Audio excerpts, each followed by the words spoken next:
চোখের নজর সত্য, এর বদ নজর লাগবে। ফুটফুটে একটা সন্তান দেখবেন হঠাৎ একদম চিকন হয়ে চ্যাংরা হয়ে শেষ হয়ে যাওয়ার উপক্রম হয়।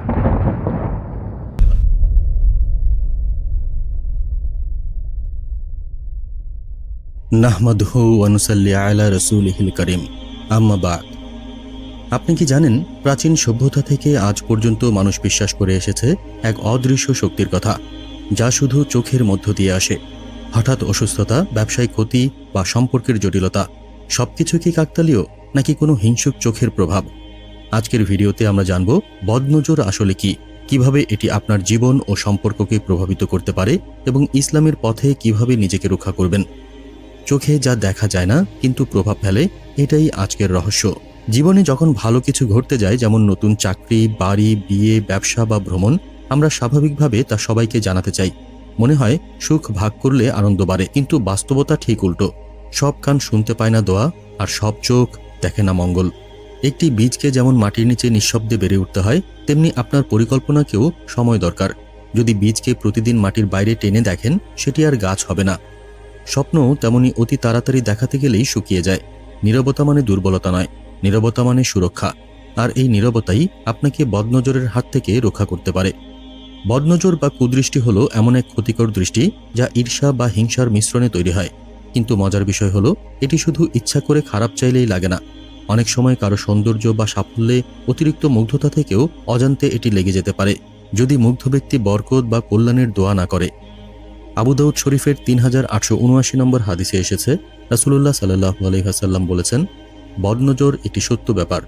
অন্য হাদিসে বলা হয়েছে, কোনো কিছু যদি তাকদির অতিক্রম করতে পারত তবে তা হতো বদনজর।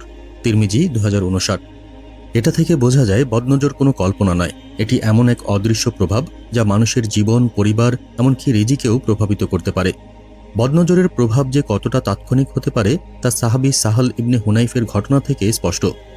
একবার গোসল করার সময় আরেক সাহাবী তার সুঠাম দেহ দেখে মুগ্ধ হন, কিন্তু আল্লাহর কাছে বরকত কামনা না করার ফলে সাহল রাদিয়াল্লাহু আনহু তৎক্ষণাৎ অসুস্থ হয়ে মাটিতে লুটিয়ে পড়েন। এই সংবাদ পেয়ে রাসূল সাল্লাল্লাহু আলাইহি ওয়াসাল্লাম রাগান্বিত হয়ে আমির ইবনে রাবিয়াকে বলেন, তোমাদের কেউ নিজের মুসলমান ভাইকে কেন হত্যা করছে? তুমি বারাকাল্লাহ কেন বললে না? এই ঘটনা আমাদের দুটি গুরুত্বপূর্ণ শিক্ষা দেয়। 1. বদনজর অজান্তেও লাগতে পারে। 2. বদনজর প্রতিরোধের প্রথম ঢাল হলো ভালো কিছু দেখলেই বলুন মাশা আল্লাহ অথবা বারাকাল্লাহু ফিহি, আল্লাহ এতে বরকত দিন। এই আমলটি আপনার অর্জনকে আল্লাহর সুরক্ষায় রাখে।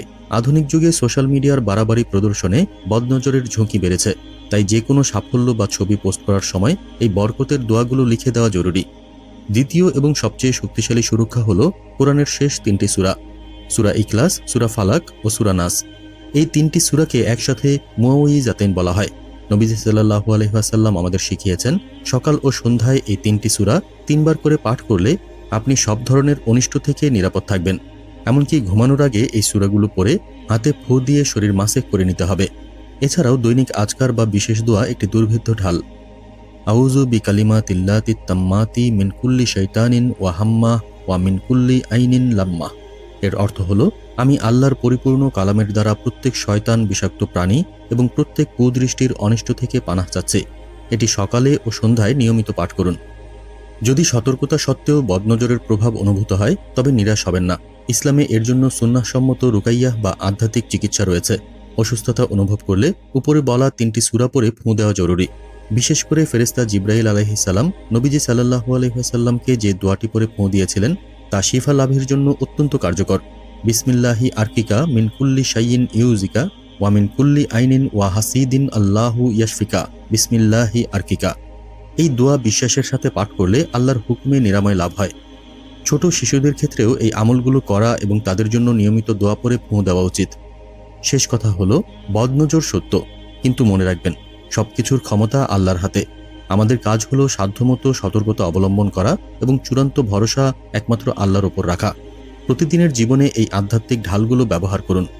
এই ভিডিওটি যদি আপনার মনে নতুন জ্ঞান বা শান্তি দেয়, তবে একটি লাইক দিন, অন্যদের সাথেও শেয়ার করুন, আর ইসলামী সচেতনতা ছড়াতে চ্যানেলটি সাবস্ক্রাইব করুন। আল্লাহ আমাদের সবাইকে বদনজরের অশুভ প্রভাব থেকে রক্ষা করুন। আমিন।